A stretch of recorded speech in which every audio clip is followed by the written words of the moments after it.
नमस्कार, मैं चुनचुन कुमार। स्वागत है झारखंडी हिंदी न्यूज पर। चलिए जानते हैं आज की छोटी बड़ी सभी महत्वपूर्ण खबरों को। भाजपा की विकास योजनाओं को हेमंत सरकार ने कराया बंद। पूर्व सीएम रघुवर दास ने कही यह बात। प्रदेश के पूर्व मुख्यमंत्री सह भाजपा के राष्ट्रीय उपाध्यक्ष रघुवर दास ने तितमो में बूथ स्तरीय कार्यकर्ता सम्मेलन में राज्य की झामुमो सरकार पर निशाना साधा। उन्होंने कहा कि हेमंत सरकार का एजेंडा अवैध व्यापार और बदला बदली है। पूर्व की सरकार द्वारा शुरू की गई सभी जन कल्याणकारी योजनाओं को उन्होंने बंद कर दिया है। राज्य में अभी सिर्फ ट्रांसफर पोस्टिंग का खेल चल रहा है। बालू पत्थर खनन के अवैध कारोबार से करोड़ों वसूली की जा रही है। उन्होंने कहा कि किसानों के लिए शुरू की गई कृषि आशीर्वाद योजना को राज्य सरकार ने बंद कर दिया है। इस योजना का लाभ 29 लाख किसानों को मिल रहा था। उन्होंने कहा कि हेमंत सरकार ने कृषि ऋण माफी की जो योजना लाई है उससे सिर्फ 9 लाख किसानों को ही लाभ मिलेगा। झारखंड हाईकोर्ट रिम्स व सिविल सर्जन के शपथ पत्र को लेकर क्यों हुआ नाराज, आखिर क्यों सीबीआई जांच की दी हिदायत। झारखंड उच्च न्यायालय में रिम्स की लचर स्वास्थ्य व्यवस्था पर स्वतः संज्ञान लिए गए मामले पर सुनवाई हुई। हाईकोर्ट के मुख्य न्यायमूर्ति डॉक्टर रवि रंजन एवं न्यायमूर्ति सुजीत नारायण प्रसाद की खंडपीठ ने रांची के सिविल सर्जन की गलत बयानी पर नाराजगी जताई और मौखिक टिप्पणी करते हुए सख्त हिदायत दी कि अदालत के समक्ष भूल से भी गलत बयानी न करें। यह अपराध की श्रेणी में आता है। सुनवाई के दौरान राज्य के स्वास्थ्य सचिव रिम्स निदेशक भी वीडियो कॉन्फ्रेंसिंग के माध्यम से उपस्थित रहे। अदालत में सही तथ्य रखें, अन्यथा हाईकोर्ट सीबीआई जांच करा सकती है। एलपीजी सब्सिडी के पैसे बैंक अकाउंट में नहीं आ रहे तो करें यह काम, आने लगेंगे पैसे। एलपीजी सिलेंडर पर सब्सिडी के पैसे अगर आपको नहीं मिल रहे हैं तो हम आपको बताएंगे इसके लिए आपको क्या करना होगा। सरकार द्वारा सब्सिडी के पैसे सीधे ग्राहकों के अकाउंट में भेजे जाते हैं। अगर आप एलपीजी सब्सिडी पाने के योग्य हैं और आपके बैंक अकाउंट में पैसे नहीं आ रहे हैं तो आपको इसके लिए अपने बैंक अकाउंट से आधार कार्ड लिंक करना होगा। इसके बाद पैसे आपके खाते में आने लगेंगे। अगर आपको एलपीजी सब्सिडी नहीं मिल रही है तो इसके लिए आप अपने नजदीकी डिस्ट्रीब्यूटर से बात भी कर सकते हैं। इसके अलावा टोल फ्री नंबर 1800233555 पर कॉल करके भी आप अपनी शिकायत कर सकते हैं। कक्षा 12वीं तक के विद्यार्थियों के लिए दूरदर्शन पर फिर से शुरू होगी ऑनलाइन कक्षाएं। जाने कैसे मिलेगा बच्चों को लर्निंग मटेरियल। राज्य के सरकारी विद्यालयों के बच्चों के लिए एक बार फिर से दूरदर्शन पर कक्षा शुरू की जाएगी। स्कूली शिक्षा एवं साक्षरता विभाग ने इसकी तैयारी शुरू कर दी है। इस संबंध में जल्दी ही दूरदर्शन के अधिकारियों के साथ विभाग के पदाधिकारी की बातचीत होगी। प्रतिदिन 3 घंटे कक्षा का संचालन किया जाएगा। कक्षा संचालन 12वीं तक के विद्यार्थियों के लिए होगा। पिछले वर्ष भी दूरदर्शन पर सरकारी स्कूल के बच्चों के लिए कक्षा का संचालन किया गया था, जिससे लगभग 10 लाख बच्चे लाभान्वित हुए थे। स्कूल बंद होने के बाद झारखंड शिक्षा परियोजना ने इस वर्ष फिर से बच्चों को ऑनलाइन लर्निंग मटेरियल भेजने की प्रक्रिया भी शुरू कर दी है। 45 व उससे ज्यादा उम्र वाले पुलिसकर्मी ने नहीं ली वैक्सीन तो जल्दी करें, वरना रुक सकता है वेतन। पलामू में कार्यरत वैसे पुलिसकर्मी जिनकी उम्र 45 प्लस है, यदि उन लोगों ने कोरोना का टीका नहीं लिया है तो मुश्किल बढ़ सकती है। हो सकता है कि इस वजह से उनका वेतन भी रुक जाए। हालांकि अभी तक इसे लेकर कोई निर्णय नहीं हुआ है, लेकिन पलामू के पुलिस अधीक्षक संजीव कुमार ने रविवार को वैक्सीन लेने वाले पुलिसकर्मियों की सूची मांगी है। थानावार इसकी रिपोर्ट तैयार की जा रही है। एसपी द्वारा रिपोर्ट मांगे जाने के बाद वैसे पुलिसकर्मी भी गंभीर हुए हैं, जो अभी तक यह मानकर चल रहे थे कि अभी नहीं बाद में ही टीका ले लेंगे, लेकिन वैसे लोगों को लग रहा है कि वैक्सीन लेना जरूरी है। इसलिए रविवार को कई टीका केंद्रों पर पुलिसकर्मी वैक्सीन लेने पहुंचे। इस संबंध में एसपी ने कहा कि कोरोना से बचाव के लिए टीका लेना जरूरी है, न सिर्फ पुलिसकर्मी बल्कि सभी लोग जो इसके पात्र हैं।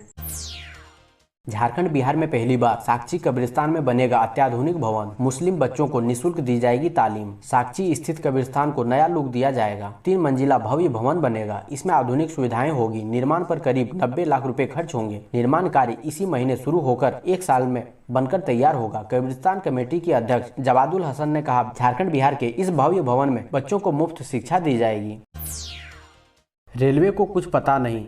मुंबई से रांची के लिए 184 यात्रियों को लेकर चली थी स्पेशल ट्रेन, 30 ही पहुंचे, 152 यात्री गायब।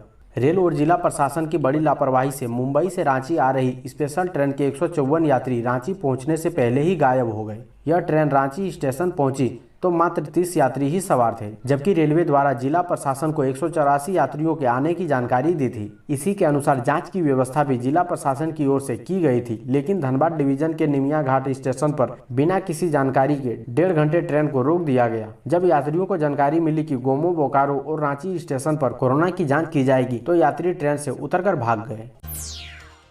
निजी स्कूलों का नया नियम, घर से पढ़ाई में भी ड्रेस जरूरी। अभिभावक बोले यह तो कमीशन खोरी है। जमशेदपुर शहर के निजी स्कूलों की मनमानी थमने का नाम नहीं ले रही है। नया मामला ड्रेस खरीदारी से जुड़ा है। लॉकडाउन की वजह से निजी स्कूलों में ऑफलाइन की जगह ऑनलाइन कक्षाएं चल रही है, लेकिन स्कूलों ने इसमें भी ड्रेस कोड अनिवार्य कर दिया है। नए निर्देश के तहत ऑनलाइन क्लास करने वाले सभी बच्चों को स्कूल ड्रेस पहनना जरूरी है। स्कूल प्रबंधन ने चेतावनी दी है कि जो बच्चे बिना ड्रेस के रहेंगे उन्हें ऑनलाइन क्लास से बाहर कर दिया जाएगा। ऐसे में अभिभावकों को निर्देश दिया गया है कि वे स्कूल ड्रेस खरीद लें। दूसरी ओर अभिभावकों का कहना है, पिछले साल लॉकडाउन में जब स्कूल बंद थे तब ऑनलाइन क्लास के लिए ड्रेस अनिवार्य नहीं था। इस साल स्कूलों द्वारा ड्रेस पहनने के लिए मजबूर करना समझ से परे है। ऐसा स्कूलों ने कमीशन खोरी के लिए किया है। इधर स्कूलों का कहना है कि क्लास ऑफलाइन हो या ऑनलाइन, स्कूल ड्रेस से डिसिप्लिन मेंटेन होता है। 1 मई से दिव्यांग और बुजुर्ग घर बैठे ही जमा करा सकेंगे बिजली का बिल। 1 मई से अब दिव्यांग व बुजुर्ग लोगों के घर जाकर बिलिंग एजेंसी के ऊर्जा मित्र बिजली बिल वसूल करेंगे। योजना का लाभ उठाने के लिए दिव्यांग व बुजुर्गों को रजिस्ट्रेशन करना होगा। योजना का लाभ क्यों दिया जाए, इसके लिए रजिस्ट्रेशन कराने के समय जानकारी देनी होगी। नई एजेंसी के बहाल होने के साथ ही यह योजना शुरू किया जाएगा। बिजली वितरण निगम के अफसरों के अनुसार बिलिंग प्रतिशत बढ़ाने के लिए ऊर्जा मुख्यालय ने योजना को स्वीकृति प्रदान की है। अफसरों के मुताबिक शहर के कई दिव्यांग व बुजुर्ग उपभोक्ता हैं जो हर माह बिजली बिल जमा करने JBVNL के दफ्तर नहीं पहुंच पाते हैं। ऐसे लोग नेट बैंकिंग से भी काफी दूर हैं, जिसके कारण ऑनलाइन बिजली बिल का भुगतान भी नहीं कर पा रहे हैं। हजारीबाग पुलिस अकादमी मामला, माफियाओं ने बेच दी थी पुलिस विभाग के सरकारी जमीन, अब होगी जांच। झारखंड पुलिस अकादमी हजारीबाग के लिए 1947-48 में पुलिस विभाग की ओर से अधिग्रहित जमीन के कुछ हिस्सों को भू माफियाओं ने बेच दिया। वहीं सरकारी कर्मियों की मिलीभगत से जमीन की रजिस्ट्री भी करा ली। इस मामले में DGP नीरज सिन्हा ने CID ADG अनिल पाल्टा को पूरे मामले की जाँच करने का आदेश दिया है। मामले को लेकर झारखंड पुलिस अकादमी के इंस्पेक्टर बंधन भगत की लिखित शिकायत पर 20 मार्च 2021 को हजारीबाग के लोसियाना थाने में प्राथमिकी दर्ज कराई गई थी। झारखंड में 21 अप्रैल तक कोरोना के एक्टिव केस 24,000 के पार होंगे। बेड भी कम पड़ेंगे। राज्य में कोरोना के हालात और बिगड़ेंगे। स्वास्थ्य विभाग के आकलन के मुताबिक अगले एक सप्ताह में राज्य में एक्टिव कोरोना मरीजों की संख्या दोगुनी हो जाएगी। तब पूरे राज्य में कोरोना मरीजों के लिए बेड मिलना और मुश्किल होगा, खासकर रांची में। कारण है कि राज्य में कुल एक्टिव मरीजों में से आधे मरीज सिर्फ रांची में है। स्वास्थ्य विभाग के अनुसार कोरोना संक्रमण के वर्तमान दर के आधार पर राज्य में 21 अप्रैल तक एक्टिव मरीजों की संख्या 24,000 के पार हो जाएगी। राजधानी रांची में सबसे ज्यादा करीब 11,789 एक्टिव मरीज होंगे। मधुपुर में CM हेमंत की चुनावी सभा, बोले भाजपा ने बाहर से लाकर थोपा प्रत्याशी, जनता देगी जवाब। मधुपुर विधानसभा क्षेत्र अंतर्गत देवीपुर प्रखंड में चुनावी सभा को संबोधित करते हुए मुख्यमंत्री हेमंत सोरेन ने भारतीय जनता पार्टी पर जमकर हमला बोला। हफीजुल के समर्थन में लोगों से झामुमो के पक्ष में वोट की अपील करते हुए उन्होंने कहा कि आजकल चुनाव की परिभाषा बदल गई है। लोगों ने राजनीति को समाज सेवा नहीं व्यापार समझ लिया है। हमारे मुख्य प्रतिद्वंदी भाजपा एक ऐसी पार्टी है जो खुद को दुनिया की सबसे बड़ी पार्टी कहती है। उन्होंने कहा कि हमने नहीं देखा है यह इतनी बड़ी पार्टी है कि उसके पास अपना प्रत्याशी भी नहीं है, बाहर से लाकर आप पर थोप दिया गया है और पार्टी कहती है वोट दो। झारखंड पुलिस को बड़ी सफलता, पूर्व CM बाबूलाल मरांडी के पुत्र समेत 20 लोगों की हत्या का आरोपी नक्सली गिरफ्तार। देवरी के चिलखारी मैदान में पूर्व CM बाबूलाल मरांडी के पुत्र अनूप मरांडी समेत 20 लोगों की गोली मारकर हत्या कर देने के मामले में नामजद नक्सली कोल्हा यादव को गिरफ्तार कर लिया गया है। उसे गिरिडीह के भेलवा घाटी थाना पुलिस ने रविवार को बिहार के जमुई जिले के चरकापत्थल थाना क्षेत्र के उसके गाँव विशुनपुर से गिरफ्तार कर लिया है। यह नरसंहार 26 अक्टूबर 2007 को हुआ था। भेलवा घाटी थाना के प्रभारी प्रशांत कुमार ने रविवार को यह जानकारी देते हुए बताया कि गुप्त सूचना के आधार पर पुलिस और CRPF ने चरकापत्थल के बिशुनपुर गांव से कोल्हा यादव को गिरफ्तार कर लिया है। स्वास्थ्य मंत्री बन्ना गुप्ता ने दी निजी अस्पतालों को चेतावनी, बोले बेड घटे तो सरकार निजी अस्पतालों का करेगी टेक ओवर। राज्य के स्वास्थ्य मंत्री बन्ना गुप्ता ने कहा कि कोरोना संक्रमितों को परेशानी हो रही है, अगर जरूरत पड़ेगी तो सरकार निजी अस्पतालों का टेक ओवर करेगी। बताते चले कि पूर्व में सरकार पारस अस्पताल को अपने अधीन लेकर मरीजों का वहां इलाज करा रही थी। इसी तर्ज पर उन्होंने अन्य निजी अस्पतालों के भी अधिग्रहण की बात कही है। मंत्री ने माना कि बेड की कुछ समस्या है, निजी अस्पतालों को 25% बेड कोरोना मरीजों के लिए आरक्षित करने का निर्देश दिया गया है, लेकिन वहाँ भी बेड फुल हो रहे हैं। उन्होंने कहा कि कोरोना के मरीजों को उनके हालत पर नहीं छोड़ा जा सकता, कुछ जरूरी दवा के कालाबाजारी के कारण किल्लत हुई है। शमशान में जगह कम पड़ी, शवों को खुले में जलाना पड़ रहा, सड़क पर भी हो रहा अंतिम संस्कार। रांची में कोरोना के दौर में होने वाली मौतों ने सारे रिकॉर्ड तोड़ दिए हैं। पिछले 10 दिनों में रांची के शमशान घाट और कब्रिस्तान में अचानक शवों के आने की संख्या में बेतहाशा बढ़ोतरी हुई है। रविवार को रिकॉर्ड 60 शवों का अंतिम संस्कार हुआ। इसमें 12 शव कोरोना संक्रमित के थे, जिनका दाह संस्कार घाघरा में सामूहिक चिता सजाकर किया गया। इसके अलावा 35 शव 5 शमशान घाटों पर जलाए गए और 13 शवों को रातू रोड और कंटा टोली कब्रिस्तान में दफन किया गया। सबसे अधिक शवों का दाह संस्कार हरमू मुक्ति धाम में हुआ। मृतकों की संख्या इतनी अधिक हो गई कि मुक्ति धाम में चिता जलाने की जगह कम पड़ गई। लोगों ने घंटों इंतजार किया, फिर भी जगह नहीं मिली तो लोग खुले में ही चिता सजाकर शव जलाने लगे।